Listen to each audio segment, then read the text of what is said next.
Alors, en quelques minutes, avant notre pasteur, merci à chacun de vous pour vos soutiens multiples dans la région de la préfecture de Longou et de Lamou. Mercredi, j'étais au culte ici. Et j'aimerais profiter pour remercier chacun de vous pour vos prières, pour tous vos soutiens, pour l'œuvre d'Armamé. Et elle a quelque chose d'effectif. Voilà, nous avons envoyé 3 frères là-bas ce matin. Le missionnaire était là depuis hier, donc pour visiter les gens, tout ça, à vue du culte de ce matin. Donc, s'il vous plaît, continuez pas à prier pour nous. Nous croyons Dieu. Et merci beaucoup aussi à mon pasteur pour son soutien. Dimanche, il n'était pas ici parce que voilà, on l'a. Non, pas séquestré, on n'a pas ce pouvoir. On l'a supplié de venir. Et il a répondu présent, il a fait le culte, le premier culte officiel dimanche passé. Et c'était magnifique. Et donc désormais il est là, il ne bougera plus. Jusqu'à nouvel ordre. Alors merci beaucoup pasteur. Je suis content aussi de voir mes amis, pasteur Titi, pasteur Robert, pasteur Foufou, pasteur Guillaume et tout le monde. Et je pensais à une des peurs de l'homme. Et je pensais à toutes sortes de peurs. L'homme a souvent peur, n'est-ce pas? Il nous arrive d'avoir peur, d'avoir peur de la mort, d'avoir peur de la maladie, d'avoir peur des situations. Mais la peur de la faiblesse est aussi une des peurs de l'homme. L'homme souvent peur d'être faible, d'être sans ressources, d'être inapte. Et cette peur-là, d'être vulnérable, d'être sans force, ça fait que l'homme cherche à montrer qu'il est fort, à montrer qu'il est capable. Et chacun porte un masque pour montrer que non, je suis pas faible, je suis fort. Pour nous, enfants de Dieu, c'est une peur illégitime. Parce que si la faiblesse fait peur aux gens du monde, nous, la faiblesse est une bénédiction. Notre faiblesse est notre force. Parce qu'il ne s'agit pas de notre état. Il s'agit de notre refuge. Il ne s'agit pas de nous. Il s'agit de notre refuge. C'est pourquoi Ésaïe 51, verset 1 dit: portez les regards sur le rocher d'où vous avez été taillé. Ça veut dire beaucoup de choses. Et Dieu nous invite à fixer nos regards quelque part. De fixer nos regards sur un rocher. Vous avez été taillé d'un rocher. Et vous savez que le cristaux du rocher a les éléments du rocher. Regardez ce rocher-là. Considérez ce rocher. Prêtez attention à ce rocher. Ne perdez pas de vue ce rocher. Et 1 Corinthiens 10, verset 4 nous dit que ce rocher en question parle de Jésus-Christ. Il est le rocher qui a suivi les Juifs dans le désert. Souvent quand je prêche, il y a des manifestations de puissance. N'ayez pas peur si ça pète. C'est l'onction. L'onction de Noël. Alors donc, la Bible nous dit qu'il y a un rocher qui suivait les enfants d'Israël. Et de ce rocher sortait de l'eau. Et cette eau les abreuvait. Et il n'y a pas un autre rocher à part Jésus-Christ. Deutéronome 32, verset 4. La Bible dit: je proclamerai le nom de l'Éternel. Il est le rocher. Ces œuvres sont parfaites. Il est le rocher. Nous avons un rocher. Il dit: leur rocher n'est pas notre rocher. Au verset 31, leur rocher n'est pas notre rocher. Les gens dans le monde prennent appui sur pas mal de choses. Des choses qu'ils considèrent comme leur rocher. Mais leur rocher n'est pas notre rocher. 1 Samuel 2, verset 2 dit: il y a point de rocher comme notre Dieu. Il n'y a point de rocher comme notre Dieu.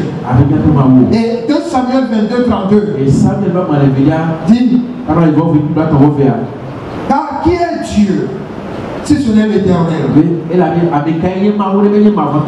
est le rocher si ce n'est notre Dieu? Il n'y a pas de Dieu si ce n'est notre Dieu. Il n'y a pas de rocher si ce n'est notre rocher. Et notre rocher s'appelle Jésus-Christ. La Bible nous parle des animaux faibles. Les damans sont des animaux faibles. De tout petits animaux. Et la Bible nous dit que ces damas-là, ils se réfugient dans le creux des rochers. Ils se réfugient dans la fente des rochers. Ils savent qu'eux-mêmes ils sont vulnérables. Ils sont petits. Les autres animaux peuvent les piétiner. Et c'est pour cela qu'ils ont un abri. La Bible dit qu'ils prennent les rochers comme leur retraite. Ils se cachent dans les rochers. Dans Colossiens 3, verset 3, la Bible dit: vous êtes morts et votre vie est cachée en Christ. Votre vie est cachée en Dieu. Votre vie est cachée dans le rocher. Et c'est pour cela que notre faiblesse n'est plus un problème. Parce qu'il ne s'agit pas de moi. Il s'agit du rocher dans lequel je me refuge. Alléluia. Il s'agit de ce rocher-là dans lequel je trouve refuge. Si c'est un bon refuge, je n'ai rien à craindre. Et si le refuge n'est pas ce que cela doit être, c'est là qu'il y a un problème. Et la parole de Dieu nous rassure que ton rocher est un rocher éprouvé, un rocher solidement posé. Et quand il a dit que c'est un rocher éprouvé, la Bible dit: j'ai mis pour fondement en Sion une pierre éprouvée.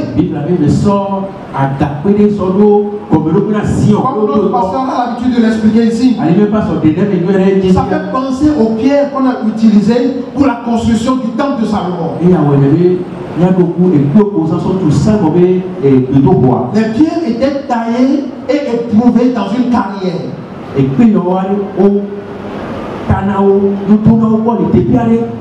il est dit qu'on mettait du burin dessus. Et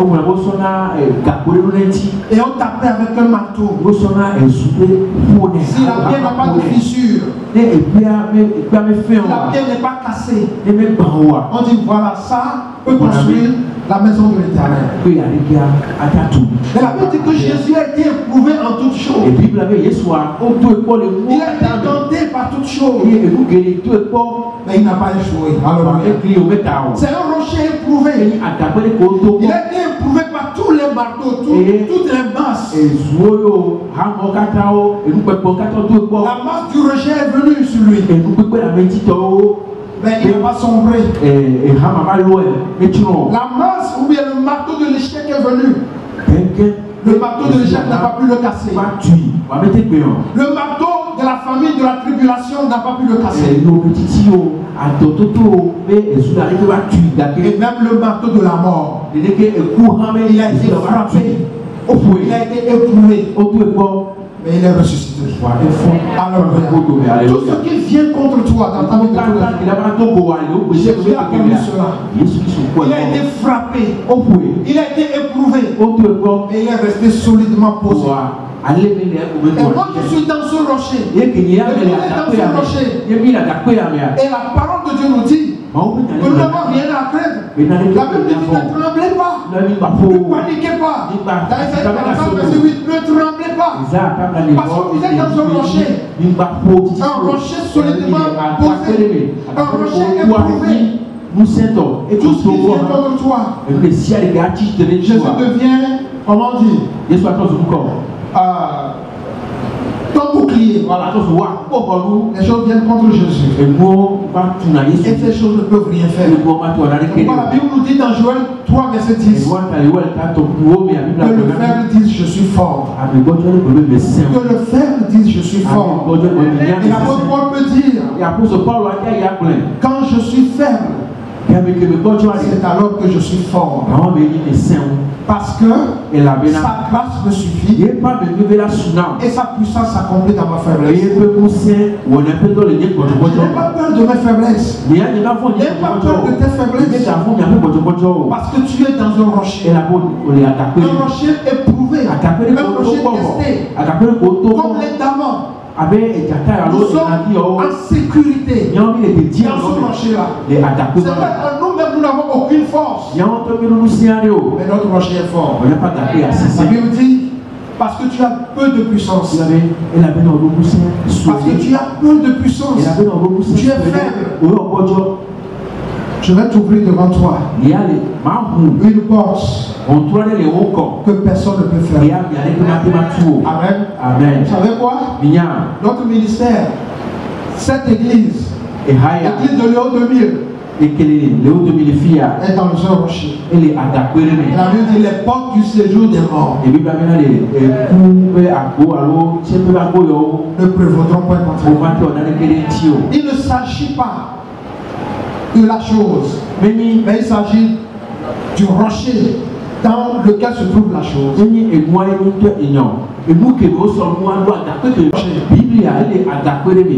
Les marteaux des persécutions sont venus. Les rois ont brûlé, les gens se sont levés pour faire disparaître la Bible. Parce qu'elle est dans un rocher. Et quelqu'un dit, c'est une enclume contre laquelle tous les marteaux se sont usés. Et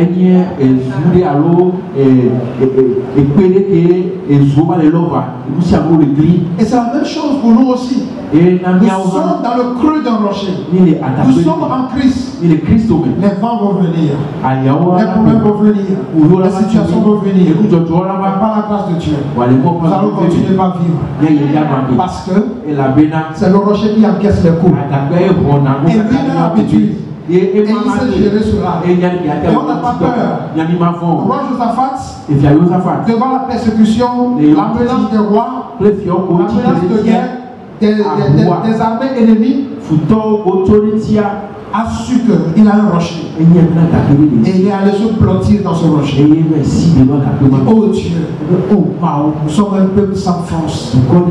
Nous sommes faibles. Nous ne savons que faire. Nous n'avons pas de stratégie. Nous ne voyons même pas d'issue. On ne sait pas comment s'en sortir. Mais nos yeux sont sur toi. Tu es notre rocher. Et les choses sont venues. Les armées sont venues. Et on n'a pas eu le dessus. Parce qu'ils sont dans un rocher. Portez les regards sur le rocher. D'où vous avez été taillés. Ce rocher, c'est Jésus-Christ. Et en lui, nous sommes en sécurité. En lui, nous sommes stables. En lui, nous tenons ferme. En lui, nous pouvons continuer. Quel que soit ce qui se passe, il ne s'agit pas de ta faiblesse. Il s'agit de la force de ton refuge. Et le nom de l'Éternel est une tour forte. Nous allons nous réfugier et nous nous trouvons en sûreté. Que le Seigneur vous bénisse. Amen.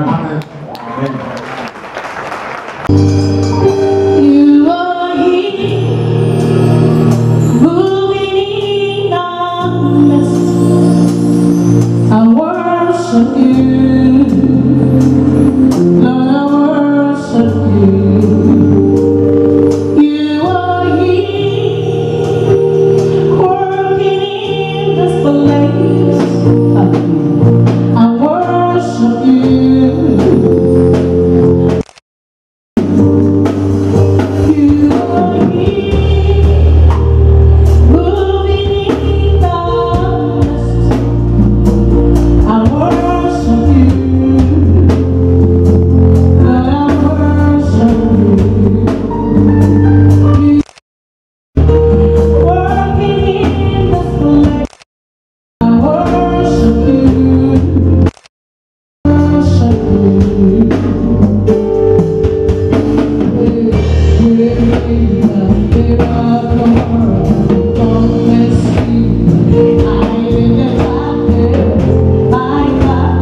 une petite pensée, pas en termes de profondeur, mais en termes de minutes, de temps, je veux dire.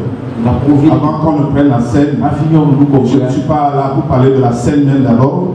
Une pensée, vu pas mal de choses, je me dis, mais il faut communiquer ça. Et à la prière, il y a certains qui ont goûté un peu. Tournez avec moi dans Luc chapitre 12, verset 25 ou verset 32. Luc chapitre 12, verset 25 ou verset 32. Suivez attentivement. C'était une coudée à la durée de sa vie.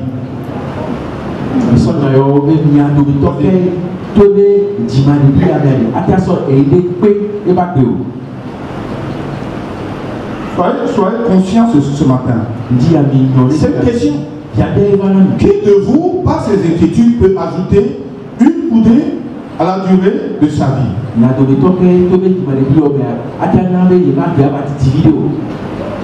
Ensuite, il dit, si donc, vous ne pouvez pas, même la moindre chose, pourquoi vous inquiétez-vous du reste?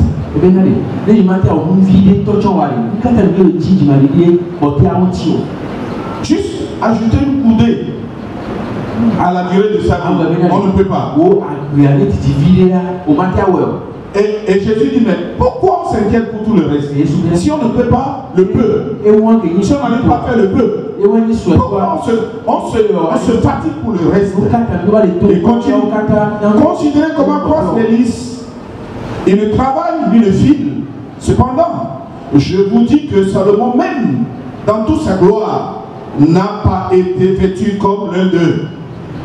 Et il dit, si Dieu revêt ainsi l'herbe qui est aujourd'hui dans les champs et qui demain sera jetée au four, à combien plus forte raison ne vous vêtira-t-il pas, Jean de peu de foi? Et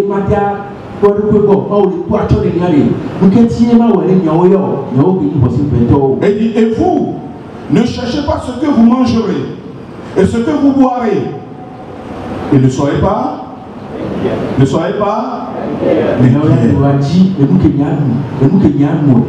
toutes ces choses, ce sont les païens du monde qui les recherchent. Votre Père sait que vous en avez besoin. Cherchez plutôt le royaume de Dieu et toutes ces choses vous seront données par-dessus. Amen. Et je finis avec le verset 32 qui dit, ne crains point. Alléluia. Ne crains point, petit troupeau. Ne crains point, petit troupeau. Ne crains point, petit troupeau. Car votre Père a trouvé bon de vous donner le royaume. Il a jugé bon de nous accorder la vie. Ah non, la parole de Dieu est puissante. La parole de Dieu est plus puissante que tout ce que nous pouvons imaginer. Je suis à vous maintenant, puisque je ne vais pas faire long. Je suis à vous. Vous savez, lorsque tu sondes un peu ce passage, juste quelques versets avant d'aller vers le bas, tu vas rencontrer l'expression inquiétude conjuguée. Ne vous inquiétez pas, ne vous inquiétez pas, ne vous inquiétez pas. Inquiétude. Chers frères, chers sœurs, chers frères, chers sœurs, est-ce que l'inquiétude ne constitue pas le quotidien de nos vies? Soyons vrais. Pasteur Dodo, par lui, Dieu nous a dit ce matin de ne pas avoir peur de la faiblesse. C'est une forme de faiblesse. Il n'y a pas de problème, mais soyons vrais. Est-ce que vous ne voyez pas que l'inquiétude, comment ça sera? Comment? Est-ce que vous ne voyez pas que l'inquiétude fait partie de notre vie de tous les jours?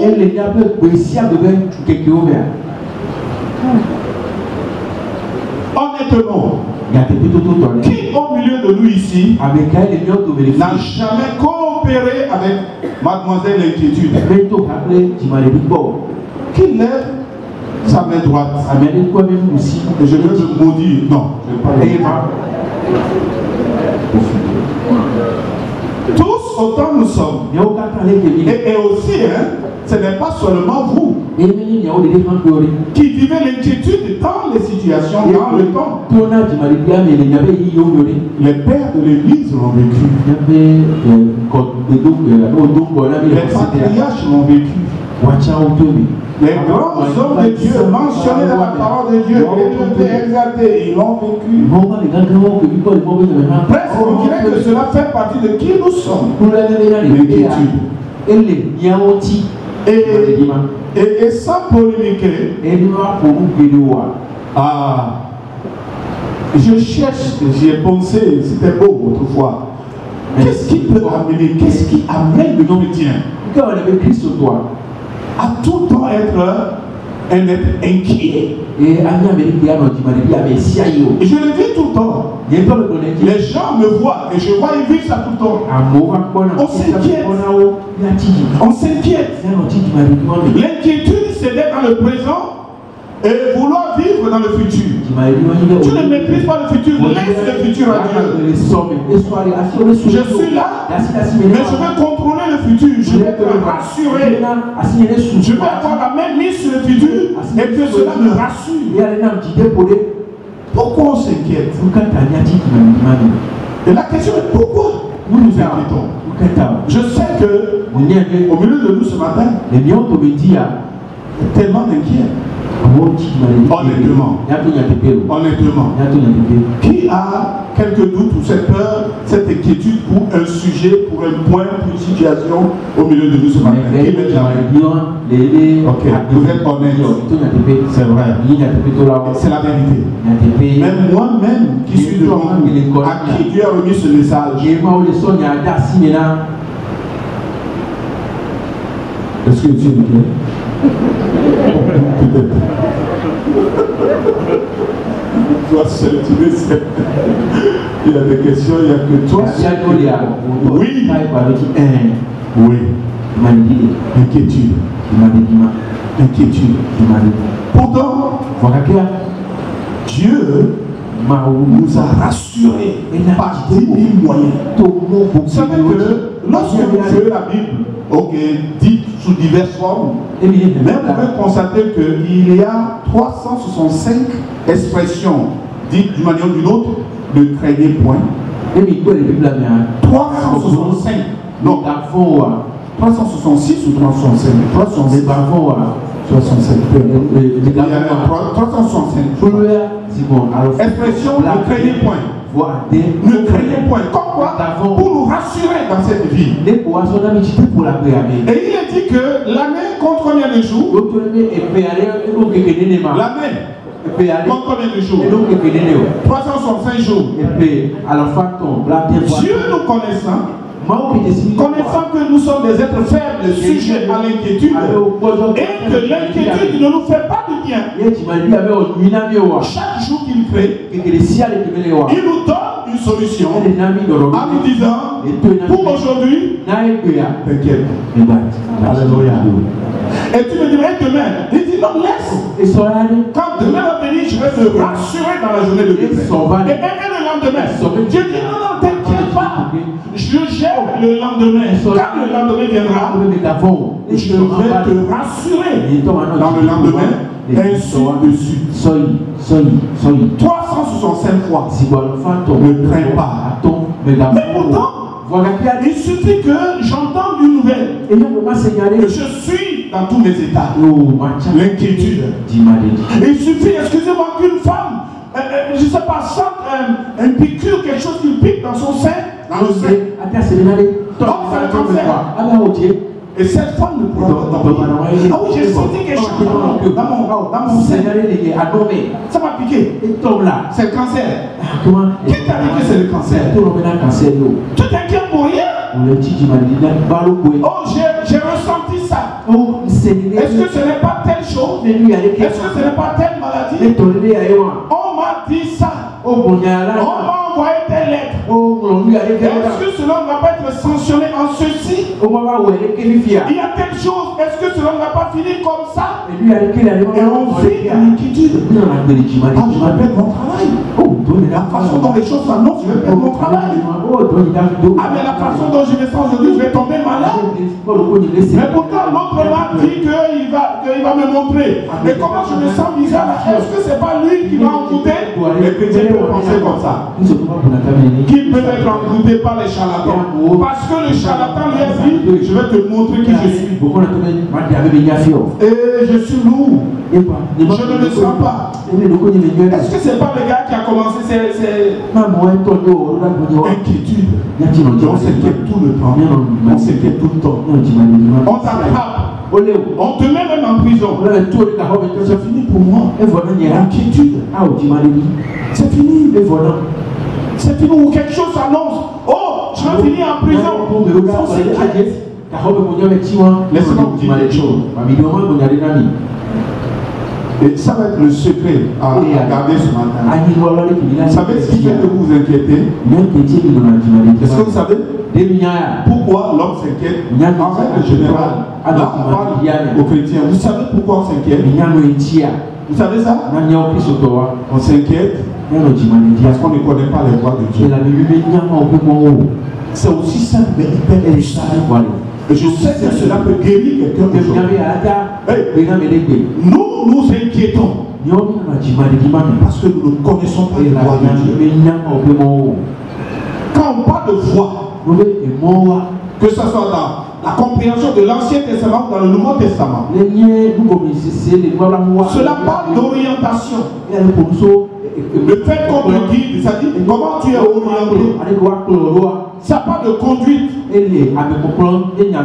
moi en premier, et vous aussi, nous ne savons pas comment. Et qu'est-ce qui se passe dans la façon dont Dieu nous conduit. Et c'est ce qui fait que Dieu a beau dire, je suis toujours avec vous, mais toujours l'inquiétude. La preuve, c'est que Jésus-Christ était dans le bateau avec les disciples qui étaient enseignés jour comme nuit. Je ne parle pas des pasteurs, je parle des disciples, des gens qui ont touché Jésus, des gens qui ont touché Jésus, des gens qui ont entendu Jésus parler. Jésus a fait tellement de miracles. Jésus a démontré A plus B qu'il était question de lui dans le rouleau. Et Jésus là était avec eux dans la barque. Mais leur inquiétude était criarde. C'était plus que ce que vous avez. Inquiétude. Pourtant Jésus est là. Et Jésus nous a dit qu'il est toujours avec nous.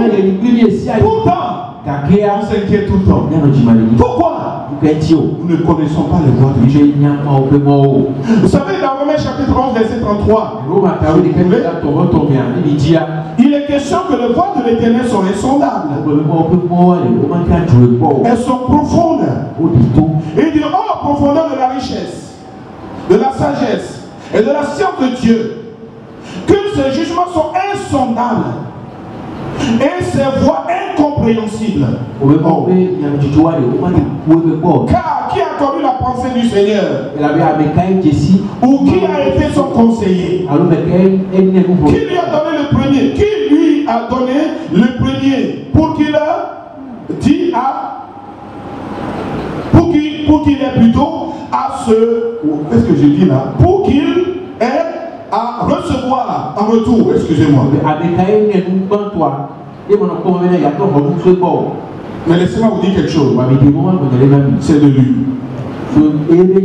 par lui et pour lui que sont toutes choses.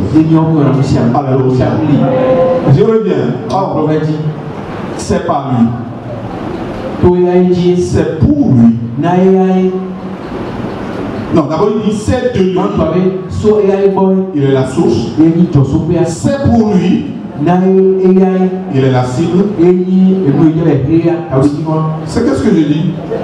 C'est tout ça. Mais ma batterie aussi me trahit. Peu importe c'est de lui, c'est par lui, et c'est pour lui que sont toutes choses.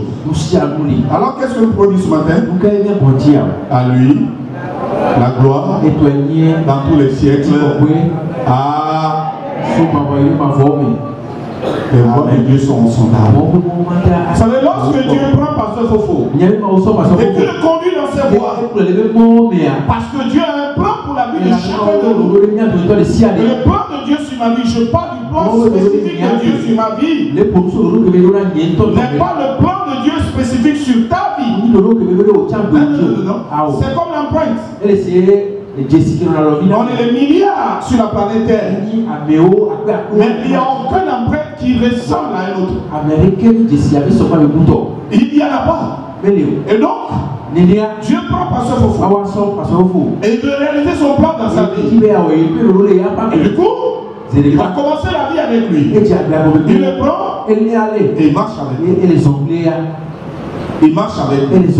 Il faut que ces images-là restent dans vos pensées. Dieu marche avec toi. Et il te tient. Il marche avec toi. Et des fois, il te serre. Il prend il te serre. Et tu dis, ah, c'est pas ça. C'est diable. C'est Dieu. Il marche avec toi. Il marche avec toi. Il marche avec toi. Il marche avec toi. Vous savez pourquoi il a serré dur? Parce qu'il faut voir entendre. Parce que dans sa nature, il voulait s'évader. Pour l'attraper fort. Dieu marche avec toi. Il fait le tour. Et des fois c'est long. Et des fois c'est compliqué. Et qu'est-ce que nous disons? Dieu, tes voix sont insondables. Elles sont incompréhensibles. C'est là. Je comprends rien. Et heureusement que Dieu ne nous demande pas de tout comprendre. Heureusement. Dieu ne vous demande pas de tout comprendre dans cette vie. Mais une chose que Dieu sollicite, c'est avoir foi en lui. Amen. Avoir confiance en lui. Les voix de Dieu sont insondables. Qui la maîtrise? Qui la maîtrise? C'est de lui. C'est par lui, c'est pour lui que sont toutes choses. Je pensais un peu. Que pouvons dire de Joseph? Est-ce que vous pouvez me dire que Joseph, lorsque Dieu l'a pris, il fait partie des enfants de Jacob? Il fait partie de la famille. Dieu l'a pris. Il dit Joseph, je vais commencer à réaliser le plan de Dieu sur ta vie et les autres. Non, je dis toi, ta vie. Et Ruben, je ne parle pas de Ruben. Je parle de toi.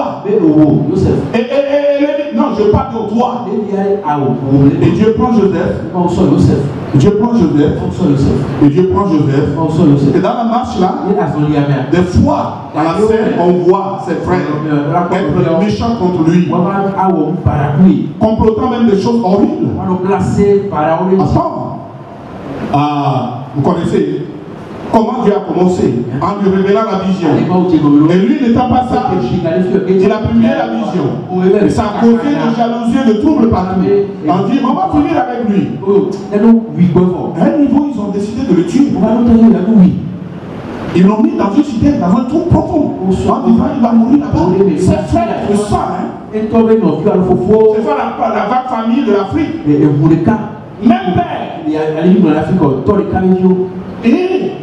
à un moment donné, ils ont vu un marchand ismaélite qui passait.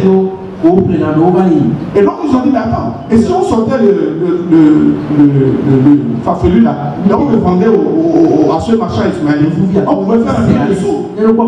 Et cela, ok, ça peut au lieu on peut profiter. Et donc, ils l'ont sorti. Et ils l'ont vendu à un ismaélite. Et lui est parti avec lui comme lui aussi il part. Tout ça c'est dans la marche. L'ismaélite aussi part. Et qu'est-ce qu'il fait? Il se retrouve dans la maison de Potiphar. Et lui il le revend. Joseph à Potiphar. Donc il n'est qu'un objet que voilà, on te vend, on te sort dans le trou, on te vend, je te vends. Et tout ça fait partie de Dieu qui marche dans ses voies avec Pasteur Togo parce qu'il a un plan spécifique pour sa vie. Vous savez, ce qui fait votre inquiétude. Pasteur doit parler de la peur tout à l'heure. Ce qui fait votre peur, ce qui fait ma peur souvent, que je ne connais pas les voies de Dieu. Je n'ai pas souvent la capacité de sonder les voies de Dieu. Joseph non plus ne pouvait pas dire au début, quand les frères commençaient à prononcer des paroles méchantes, oh je méprise les voies. Non, non, non, Joseph ne pouvait pas le dire. Quand on l'a mis dans le tour, peut-être pour lui, il s'inquiétait en disant c'est fini pour moi. Quand on l'a vendu, il a dit oh je vais aller, quelque part je ne le maîtrise pas, c'est fini pour moi. Quand on l'a revendu, il a dit oh c'est fini pour moi. Et vous savez après, ce général l'a utilisé. Et puisque c'est un enfant de Dieu, sa maison était prospère. Et après, vous connaissez cette histoire encore. Accusation bizarre. On le prend et il quitte le trou. Il est vendu. Et là il va en prison. Et sa vie n'est que de d'amertume sur amertume, absinthe sur absinthe. Combien de vous me dites si jamais ça? Certains parmi nous ici ce matin peuvent dire oui, ça ressemble à mon histoire.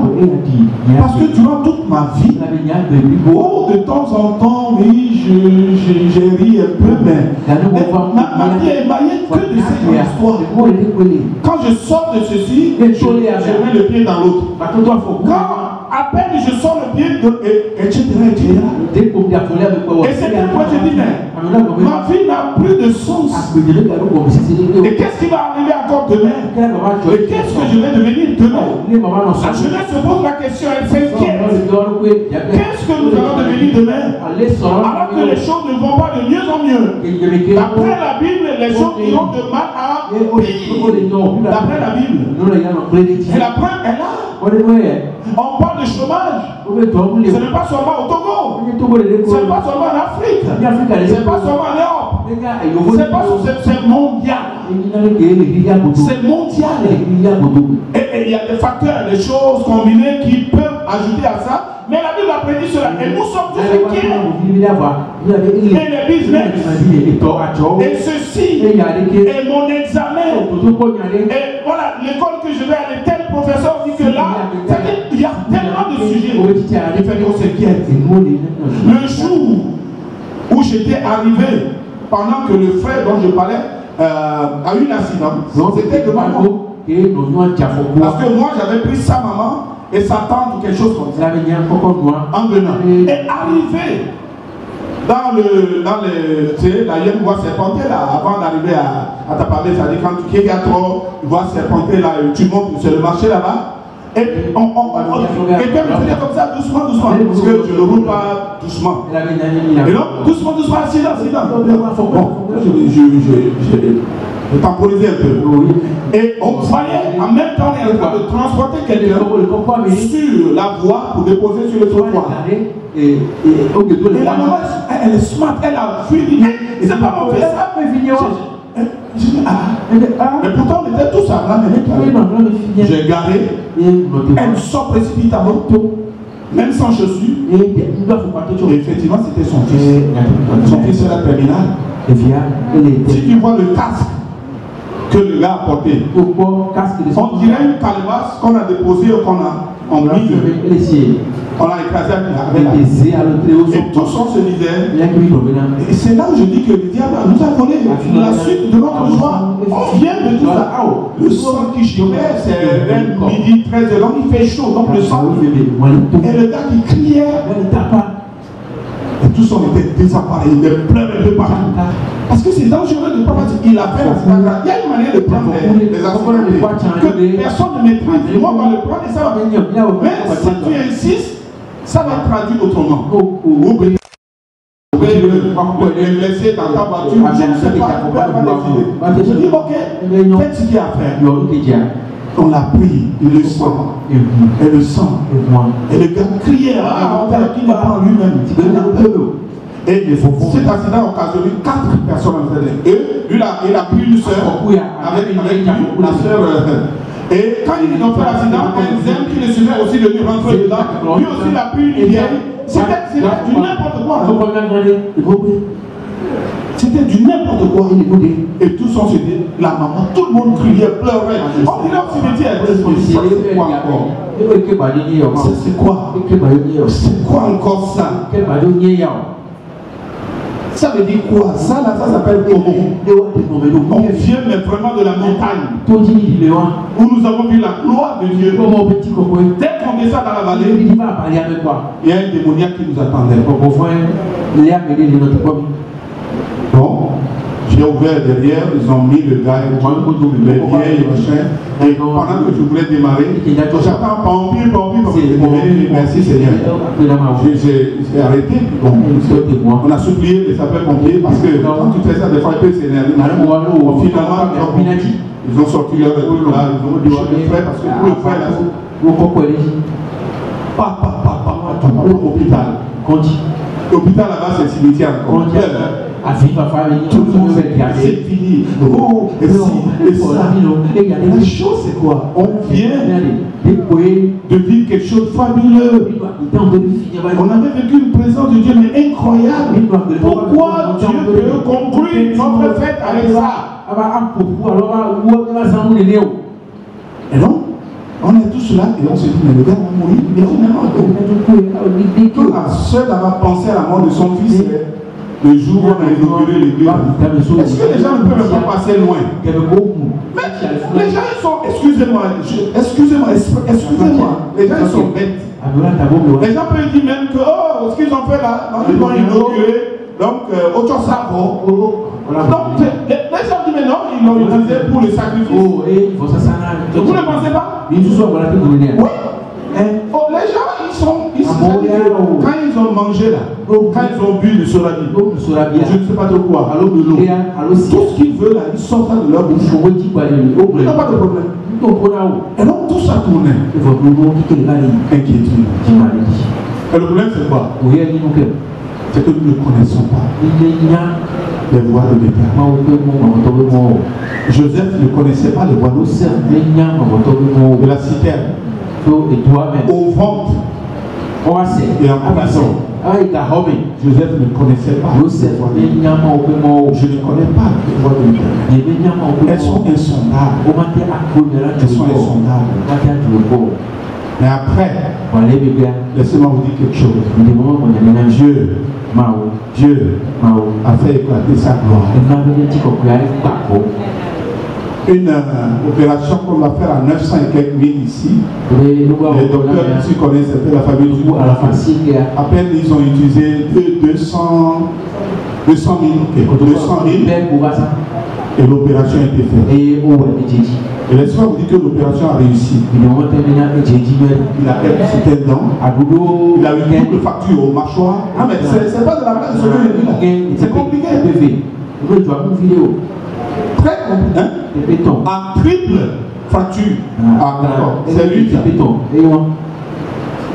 Mais si je vous dis aujourd'hui que le frère a été libéré hier, et si tu vois que c'est ce frère-là qui a passé 3 fois dessus son menton, donc tu vas dire non, vous blaguez. Parce qu'il m'a montré ma photo tout de suite. C'est glorieux. Personne ne pouvait penser que ce frère va s'en sortir. Et nous on s'inquiétait. Mais le problème c'est que nous ne pouvons même pas rajouter ne serait-ce qu'une coudée à la durée. Ni de notre vie, ni de sa vie. Et pendant qu'on s'inquiétait, Dieu se moquait de nous. Faites pas moquerie, mon cœur, mais Dieu rit. Dieu rit. Vous savez pourquoi? On va terminer sur ce. Apprenons à sonder les voies de l'éternel. Apprenons, ça s'apprend. Comme j'ai appris, apprenons à sonder les voies de l'éternel. Laissez-moi vous dire que vous n'arriverez jamais au bout. Parce que c'est hyper profond. C'est insondable. Tu traverses certaines choses maintenant. Mais laisse-moi te dire. Je vais parler en tant qu'être humain. Mais laisse-moi te dire. Ce que tu traverses là, c'est pour la gloire de Dieu.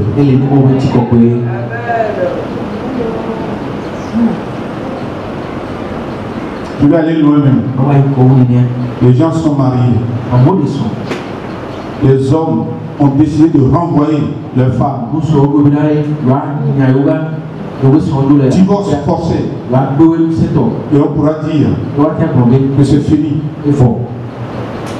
Laissez-moi vous dire, si vous voyez ces femmes aujourd'hui, elles pourront vous dire, Dieu merci pour la divorce. C'est pas une promotion que je fais. C'est la vérité.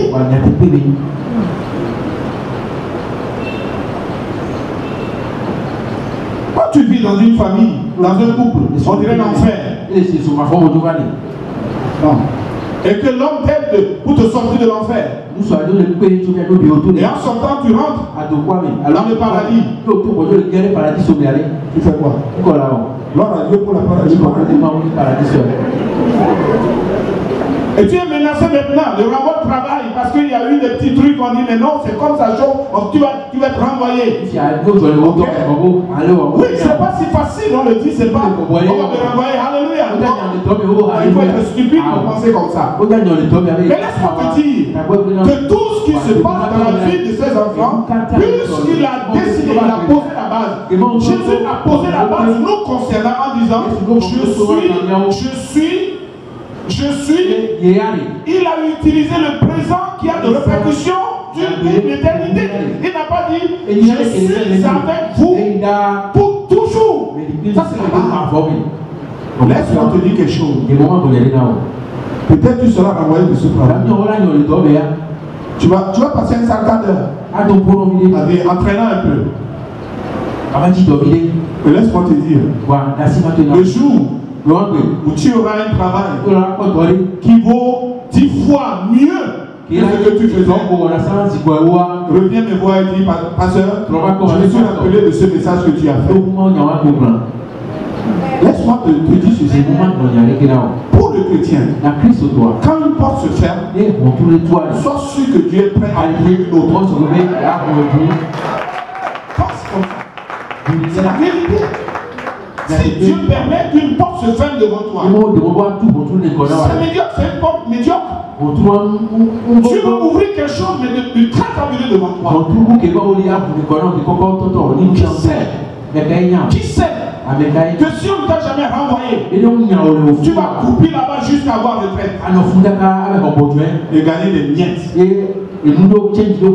Mais le plan spécifique de Dieu pour ta vie, le plan spécifique de Dieu pour ta vie fera que Dieu va te prendre et il va bosser avec toi. C'est faux. Là, ok, tout. Là. Mais comment on va tourner? On va aller de droit. Parce que c'est ta vie, toi, faux. Ok, on tourne de l'autre côté. Oui, mais quand tu avais pris pasteur Didier ou pasteur Robert ou pasteur autrefois, quand vous étiez arrivé à ce niveau, tu étais allé tout droit. Tu viens de dire qui? J'ai dit pasteur de dos. Toi, tu es pasteur de dos. Non, je suis pasteur Foufou. Ok, tu es pasteur Foufou. Tu es personnel. Tourne-toi à gauche. Ça veut dire quoi? Ton cas est particulier. C'est vraiment important. Lorsque le chrétien comprend cela, les choses sont dures, certes. Mais il a de quoi lever sa tête pour regarder. Ça parle d'adoration. Lever sa tête par l'adoration. Ça parle de glorifier Dieu. Je renchéris en disant il valait mieux que Jacob soit chassé par son frère Saül à cause de mes ententes liées à la lentille, comment vous appelez ça, lentille, haricot si tu veux, soja. roi d'aînesse. Il fallait. Il le fallait. Pour que Jacob soit ce que nous connaissons aujourd'hui, que son nom soit cité à perpétuité. Pour que Jacob passe le Jourdain avec un bâton et qu'il ne revienne avec un combat de camp. Pour que Jacob reparte de là en allant chez son oncle là-bas comme un misérable. Pourtant le nom de Jacob, un nom lourd de sens. Un nom lourd de sens. Un nom embêtant. Et pour qu'il revienne en recevant un changement de nom en Israël, il a fallu que Dieu traite avec moi. Ça n'a pas été facile. Mais c'est le voie de l'Éternel. C'est le voie de l'Éternel. N'essayons pas de diaboliser tout. Voyons Dieu. Lorsque les problèmes même sont causés par le diable, celui qui est dedans avec nous n'est pas le diable. Parce que ce n'est pas lui qui a dit je serai ou je suis avec vous tous les jours de votre existence. Ce n'est pas le diable qui a dit ça. C'est ton Dieu qui a dit ça. La personne qui est avec toi dans la situation et qui doit diriger tes pas, les voies. C'est l'Éternel. Et si c'est lui, la victoire est garantie. Tu es béni. Amen.